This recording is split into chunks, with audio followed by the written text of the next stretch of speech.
감상경제방송 돈다방 미쓰리입니다. 미쓰리가 최근 방송을 자주 올려드리고 있습니다. 제가 드디어 이제 발동이 제대로 걸리고 있는 것 같아요. 제가 갖고 있는 단점 중에 가장 큰 단점이요. 어떤 일을 결정해서 시작한 다음에 이제 본격적으로 가속도가 붙는 시간, 그러니까 예열 기간이라고 하면 그 예열 기간이 남들보다 깁니다. 그래서 그 긴 예열 기간을 거치고 본격적으로 이제 달려나가면서 제가 가장 고민하는 부분은 중간중간에 좀 쉼표가 필요한 것 같아라고 생각은 하면서도 아니야. 지금 쉬면 다시 또 페이스 잡기가 너무 어려워. 쉬면 안 돼. 그래서 일을 놓지를 못합니다.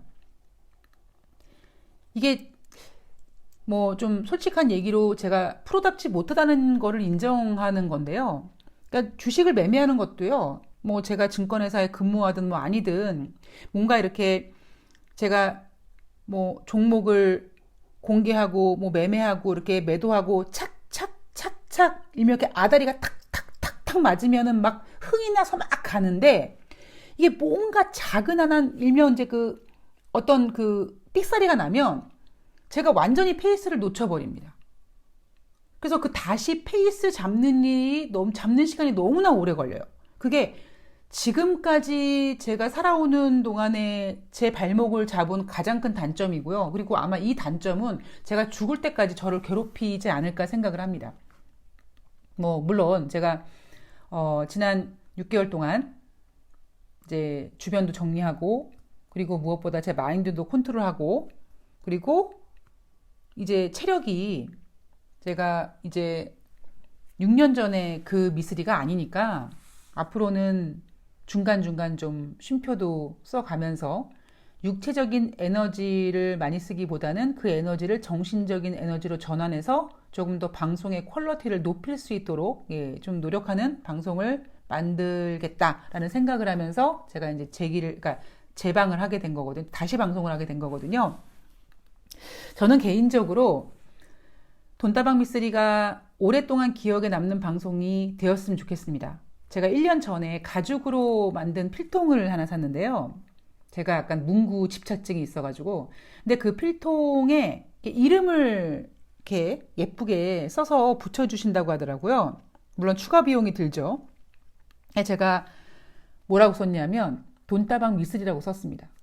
왜 가죽은 시간이 지나갈수록 이렇게 더 손때 묻고 이렇게 더 멋있어지잖아요. 나중에 제가 그 이제 필통을 사진 찍어서 한번 올려드릴게요.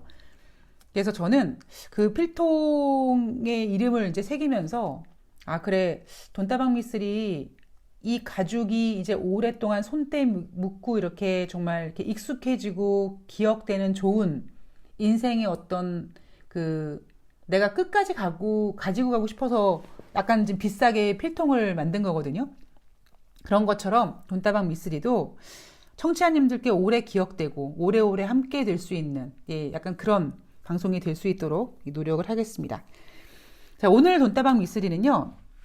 팟빵 청취자님께서 국제 유가에 대한 질문을 올려주셨습니다.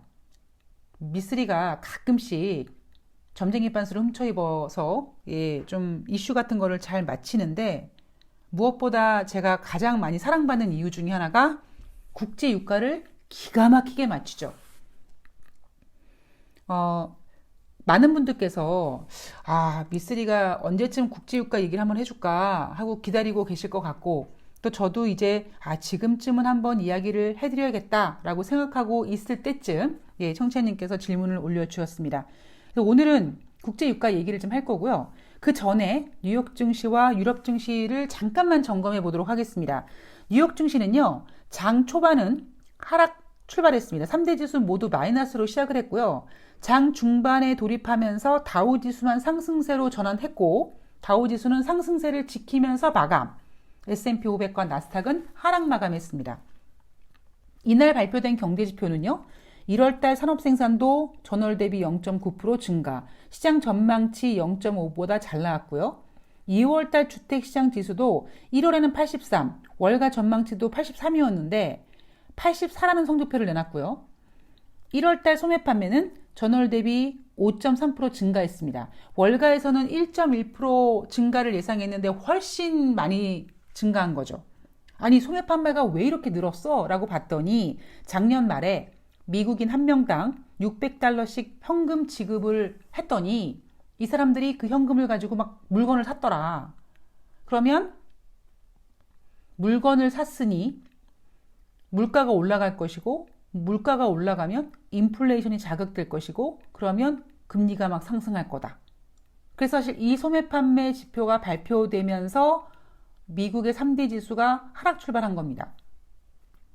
그런데 여러분, 혹시 깜빡하셨을까봐 다시 말씀드리면 이 소매 판매는 인플레이션 지표에 포함되지 않습니다. 그런데 심리적으로 상당히 영향을 주는 지표입니다. 이 5.3% 증가라는 수치는요, 작년도 9월 달 이후에 4개월 만의 증가세라고 하죠. 그리고 1월 달 생산자 물가 지수도 전월 대비 1.3% 증가, 월가 예상치는 0.4% 증가를 예상했는데 월가 전망치보다 잘 나왔다고 합니다. 자, 그리고 이날 1월 달 FOMC 의사록이 발표가 됐습니다.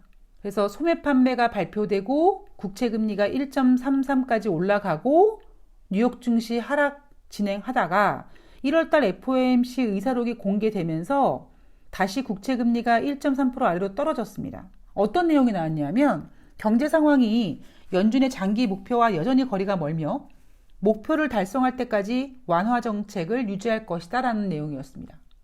자, 이 부분에서 또 미쓰리가 그냥 지나가면 섭섭하죠. 이럴 땐 또 딴지를 걸어야 제맛입니다. 자, 여러분, 1월 달 FOMC는 언제 열렸냐면요, 1월 26일부터 1월 27일까지 열렸습니다. 이때는요, 인플레이션 얘기가 안 나왔을 때입니다. 국채 금리 얘기가 안 나왔을 때입니다. 그러니까 과거 데이터인 거죠. 지금 국채 금리가 1.33%까지 올라갔는데 1월 달 FOMC 의사록이 무슨 소용이 있겠습니까? 아침 저녁으로 변하는 바람보다 더 쉽게 변하는 것이 누구 마음이라고요? 사람의 마음이라고요. 1월 달은 미쓰리가 여러분 1월 달 증시가 왜 이렇게 좋냐면은요 라고 제가 1월 효과까지 반영이 된 거다라고 이야기할 정도로 1월 달 분위기가 좋았습니다. 그런데 사실 경제 지표는 그렇게 좋지 않았거든요. 증시는 산책하는 강아지처럼 저 앞에 가 있지만 실물 경제인 경제 지표는 부진했고, 그렇게 증시와 시황과 실물 경제가 갭이 크니까 연준에서는 당연히 이렇게 얘기할 수밖에 없겠죠. 근데 지금 벌써 이날 나온 경제 지표 보세요. 전문가 예상치를 다 뛰어넘습니다. 1월 26일부터 1월 27일까지 진행됐던 FOMC가 열렸던 그때와는 지금 상황이 약간 다릅니다. 유럽 증시는 볼까요? 범유럽 지수 하락, 독일, 영국, 프랑스 모두 하락했습니다.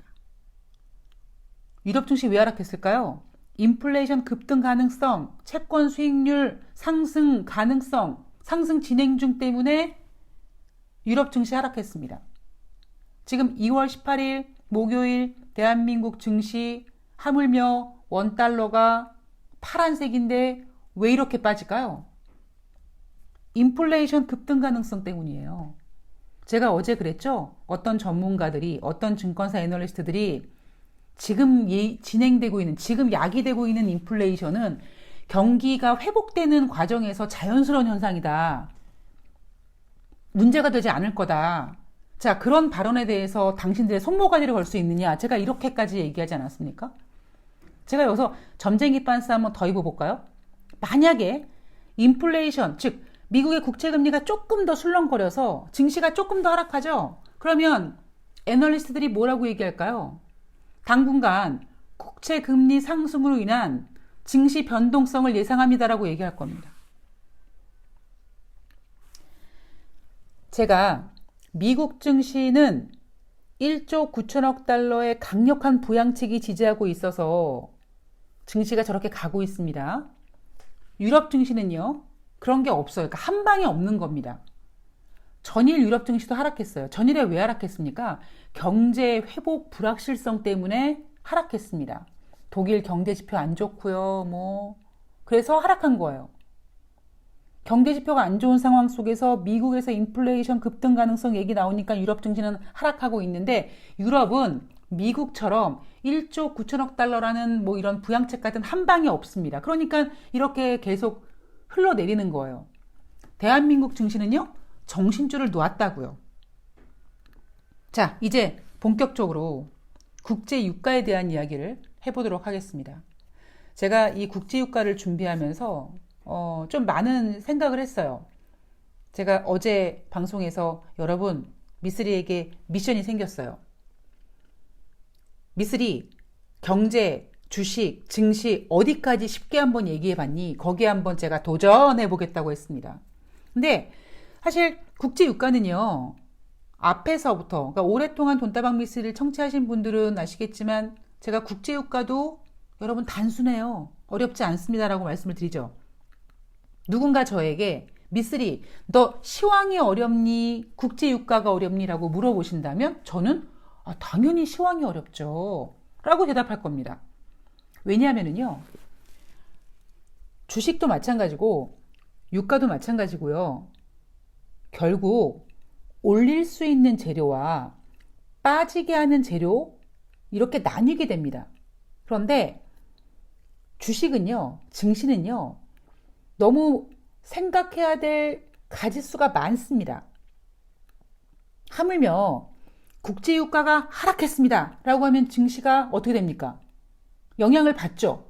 그때그때 상황에 따라 다르겠지만. 그런데 재미있는 사실은요, 국제유가가 하락했습니다.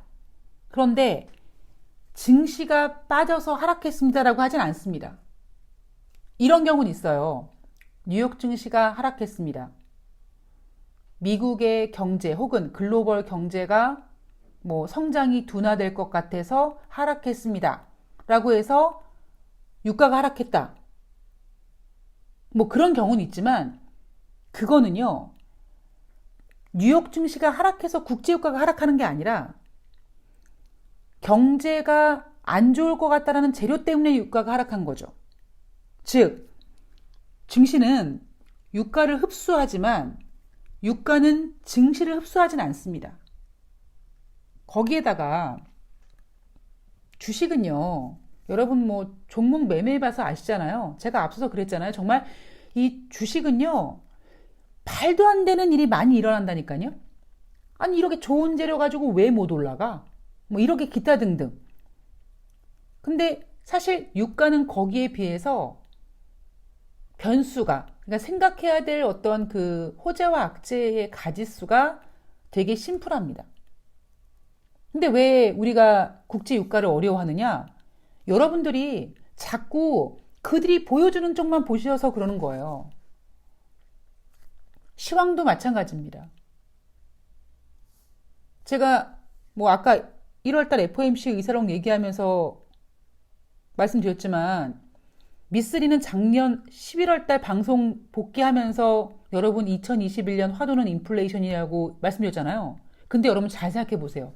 저는 작년 11월부터 이 얘기를 떠들어댔지만, 그러니까 올해 1월달에 증시에서 인플레이션 1월달 얘기 나왔습니까? 없었어요. 근데 제가 늘 그러잖아요. 여러분, 증시는요, 호재와 악재가 비슷한 비율로 있습니다.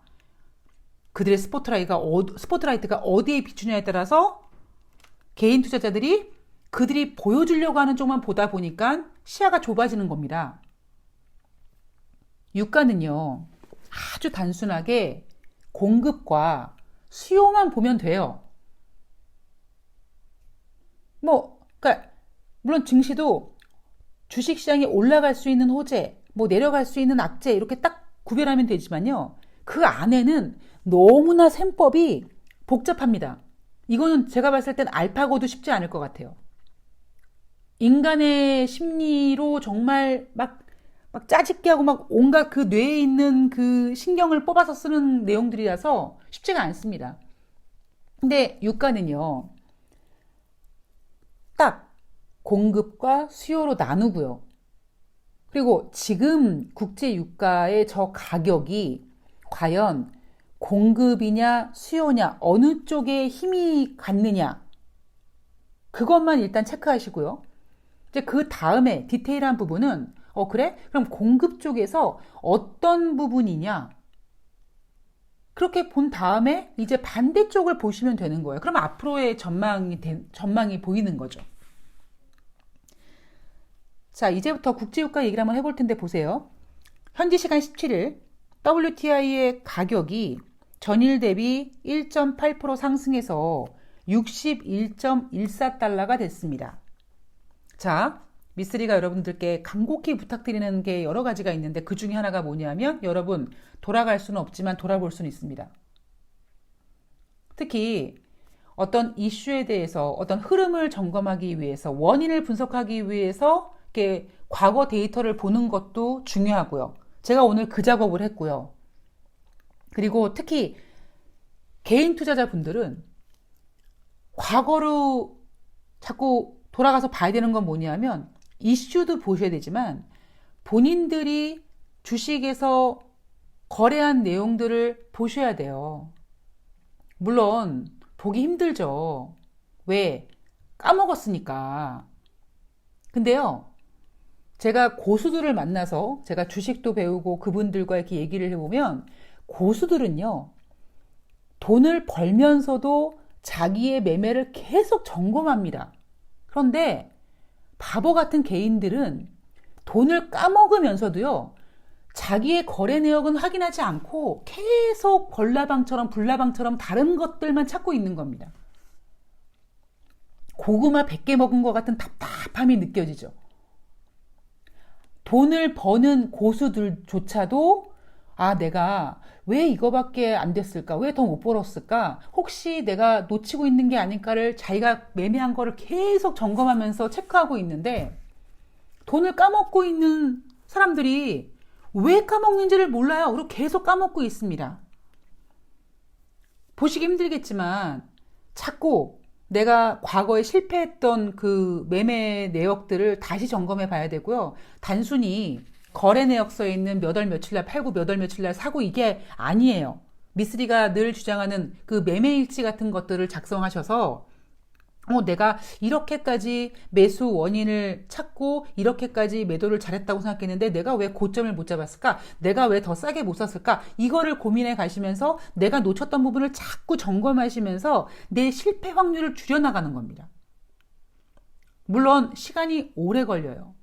그런데 저도 사실 어린 나이에 빨리 성공하고 싶었고 빨리 돈 많이 벌고 싶었고 그리고 여러분들도 마찬가지잖아요. 누가 늙어서까지 고생하고 싶습니까? 그냥 물 들어왔을 때 노조라고 그냥 후닥닥 다녀서 어떻게든지 돈 벌어가지고 그냥 건물주 돼가지고 그냥 띵야 하고 살고 싶지.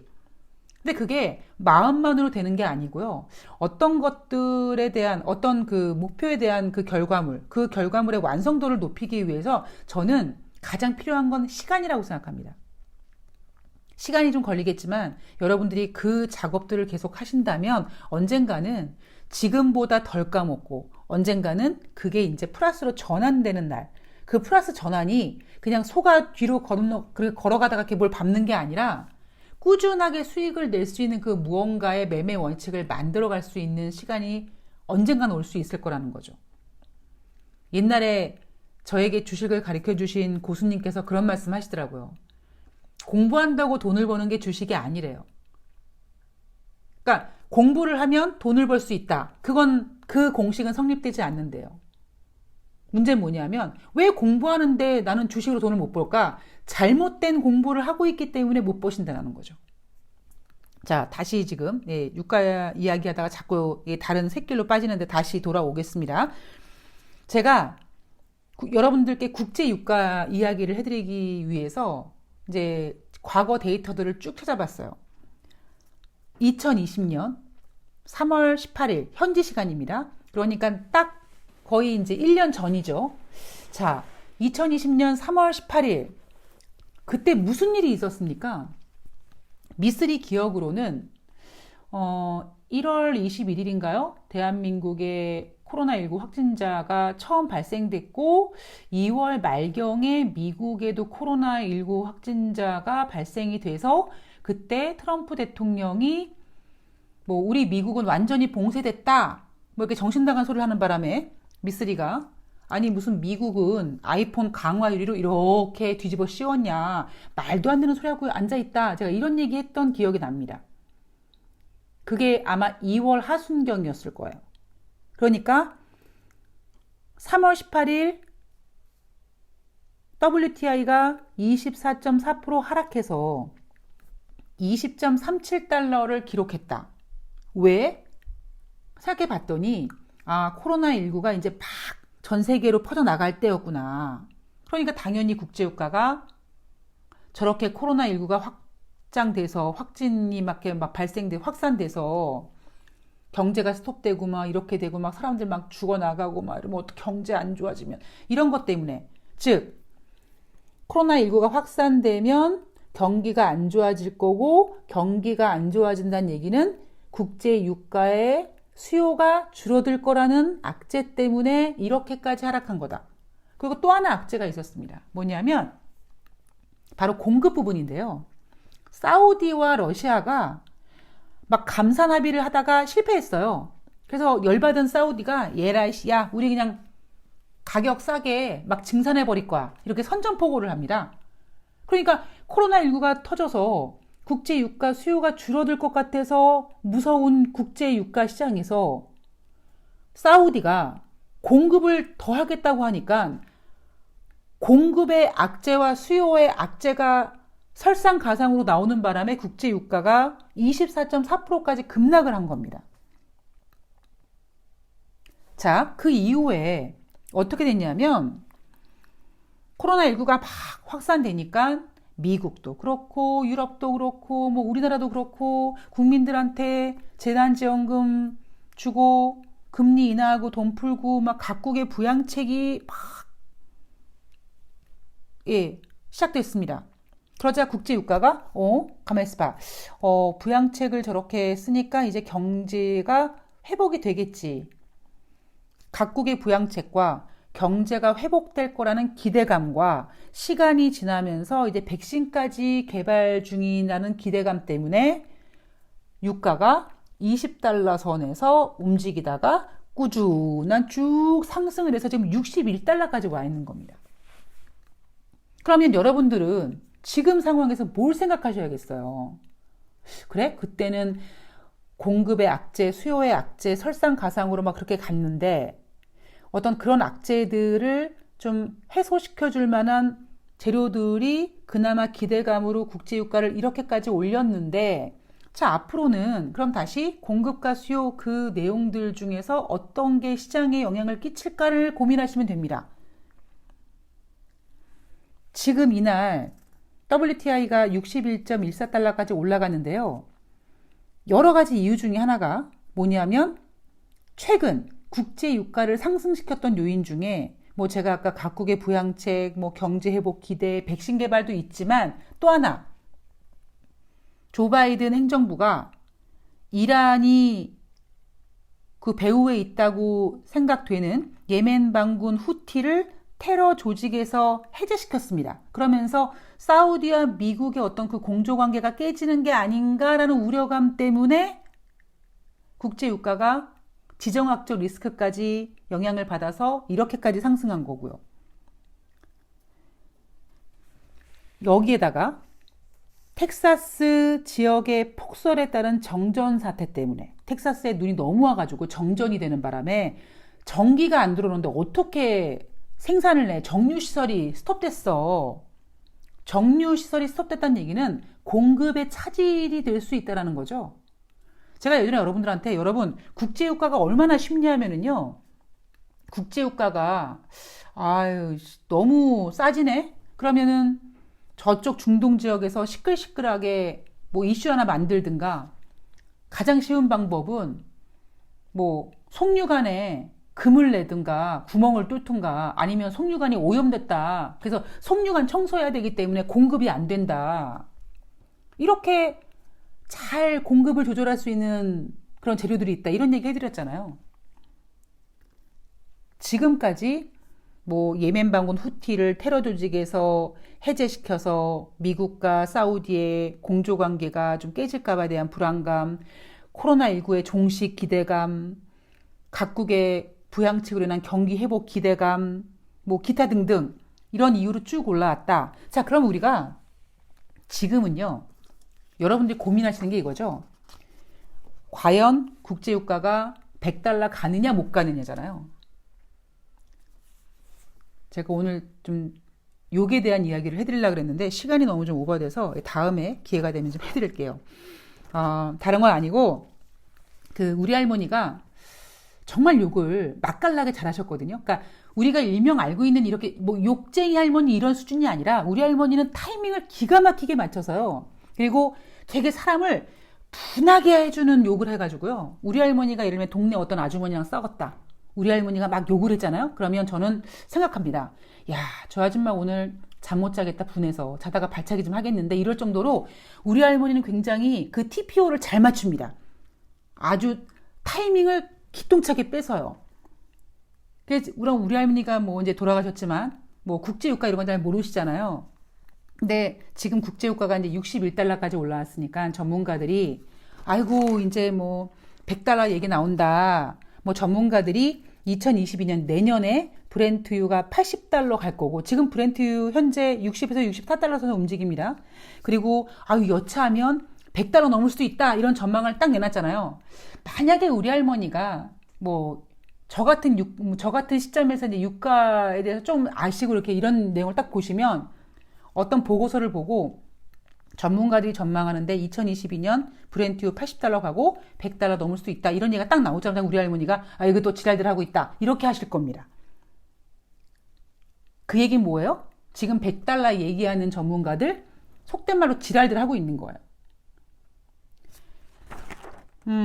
만약에 지금 국제 유가가 100달러 간다라는 건 이야기 좀 뒤로 하고 저는 100달러까지 가지 못한다라고 생각하기 때문에 제가 지금부터 말씀을 드리면 만약에 그럼 하락한다면 왜 하락할까를 먼저 생각해 볼게요. 첫 번째, 이제 뭐 국가가 회복되고 이제 조금 있으면 또 원유 생산국들이 또 뭐 감산 합의하고 아니야 야 경제가 좋아질 것 같아 증산하자 뭐 이런 얘기 나오면 국제유가가 계속 가격을 올리면요. 여러분들도 아시다시피 지금 이 원유 생산국들이 자기네들이 생산하고 싶은 만큼 100% 생산 못하고 있습니다. 그런데 국제유가가 막 올라간다. 그럼 여러분들이 산유국이시라면 더 많이 생산해서 팔고 싶은 욕심이 나겠죠. 그럼 앞으로 국제유가 시장에서 국제유가 산유국들이 증산 얘기 나올 거라고요. 그죠? 만약에 지금 60달러에서 만약에 아래로 갈 거란다면 첫 번째는 국제유가가 올라간다고 하고 전문가들이 또 100달러 막 설레발 치니까 산유국들이 증산하겠다는 얘기 나올 거고요. 두 번째는 산책하는 강아지 시나리오에서 만약에 첫 번째 시나리오를 제외하고 두 번째, 세 번째 시나리오 백신 접종이 더뎌지고 경기 회복이 더뎌지고 중간에 어떤 다른 악재가 나오고 그래서 경기 불황 얘기, 경기 회복이 더디다는 얘기가 나오면 당연히 국제유가는 하락할 겁니다. 여기에다가 지금 막 전기차 얘기 나오잖아요. 물론 앞으로 전기차가 대세겠죠. 그러면 앞으로 국제유가를 바라보는 관점은 유가의 희소성이 얼마큼 떨어지냐입니다. 물론 앞으로 이 국제유가의 희소성에 대해서는 앞으로는 좀 시간이 더 걸려요. 여기에 제가 하나 더 말씀을 드리면 제가 앞서 방송에서 타이타닉 얘기해 드렸잖아요. 타이타닉 여러분 영화 보시면 대서양 그 물이 그 침몰하는 타이타닉의 처음에는 다 빈 방이었는데 그 엄청난 대서양의 그 물살로 그 빈 방에 문을 막 그 물살이 박차고 태어나면서 이 방 저 방 막 물로 채우지 않습니까? 대서양이라는 거를 지금 전 세계에 풀린 부양책으로 인해 풀린 유동성이라고 생각하고 그 유동성이 맨 처음엔 예를 들면 작년에 금에다가 베팅을 했다. 여러분 금값 2,000달러 갔다가 더 이상 못 가고 지금 가격 내려오고 있잖아요. 왜 더 이상 못 갈까요? 어느 정도 한계 가격이 있는 거예요. 제가 어제 방송에서 비트코인 저는 지금 버블이라고 생각합니다라고 말씀드렸던 이유가 뭐든지 뭐 나중에 시간이 한참 된 다음에 이제 어떤 그 화폐 가치의 어떤 그 가치가 커지고 이러면 또 다시 생각해 봐야겠지만 뭐든지 그 적정 가격, 올라갈 수 있을 만큼의 버블까지 포함해서라도 적정 가격이라는 게 있거든요. 그럼 이제 금값 올라갔습니다. 금값 올라가고 금값이 왜 올라갔습니까? 코로나19가 터져서 증시가 빠지니까 안전자산 선호 현상으로 금값에 돈이 몰렸습니다. 그러다가 부양책하고 그러니까 그 넘치는 유동성이 증시로 몰렸죠. 그 다음에 어디로 몰립니까? 비트코인으로 몰렸습니다.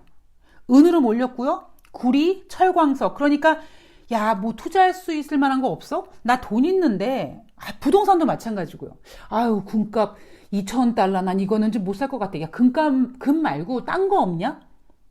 이렇게 넘치는 유동성으로 올릴 수 있는 모든 원자재라든가 가치는 다 올리는 겁니다. 그 일부 가격이 경기 회복 기대감에 수요가 늘어날 거라는 타이틀을 단 국제유가의 상승 견인도 마찬가지인 거고요. 자, 올해 저는 사실 국제유가의 적정 가격이요. 청취자님께서 국제유가 앞으로 어떻게 될 것 같아요? 과연 어떤 시점까지 말씀하시는 걸까? 막 되게 머리가 아프지만, 그리고 또 나중에 국제유가에 대해서 다시 한번 점검을 해봐야겠지만, 저는 솔직히 지금 적정 가격은 한 50달러 선이라고 생각을 합니다. 그리고 이대로 저는 100달러 못 간다고 생각해요. 예. 100달러는 또 정신 나간 소리도 하고 있는 거고요. 제가 미스리가 생각하고 있는 건 한 50달러가 적정 가격으로 생각하고 있는 거고, 우리가 지금 시간이 좀 길어져가지고 제가 좀 말이 빨라지는데, 2015년에 중국의 경제 성장률 7%가 안 될 것 같아요 가지고 휘청해가지고 한번 증시가 온팡 빠진 적이 있습니다. 제가 국제유가가 100달러 못 갈 거라는 그 내용 중에 앞에서 제가 이렇게 하나 둘 뭐 하락 이유 같은 거 말씀드렸지만, 미쓰리가 올해 여러분께 중국 얘기를 많이 해드릴 거라고 얘기했잖아요. 중국과 미국의 뭐 화폐 전쟁 어쩌고 달러 얘기하고 막 그러잖아요. 그래서 미쓰리 생각에는 뭐 내년에 브렌트유가 80달러 간다, 100달러 간다, 다 정신 나간 소리인 것 같고, 제 개인적인 생각으로는, 예, 저는 앞으로는 오히려 국제유가가 조금만 더 올라가 보세요. 예, 산유국들 다 증산한다고 할 거예요. 그럼 국제유가 못 올라간다니까요. 예전에 금융위기 전에 뭐 100달러 그때 시대는 다시 도래하기는 좀 쉽지 않을 것 같습니다. 제 개인적인 생각은 그렇습니다. 네, 오늘 이런저런 얘기하다가 너무 시간이 좀 늘어지는 것 같아서 빨리 마무리하고, 부족한 얘기는 아니면 또 추가적으로 궁금한 거 있으면 댓글에 달아주시고 저는 다음 방송에서 뵙도록 하겠습니다. 예, 남은 시간 좋은 하루 보내시고요. 다음 방송에서 뵙도록 하겠습니다. 고맙습니다.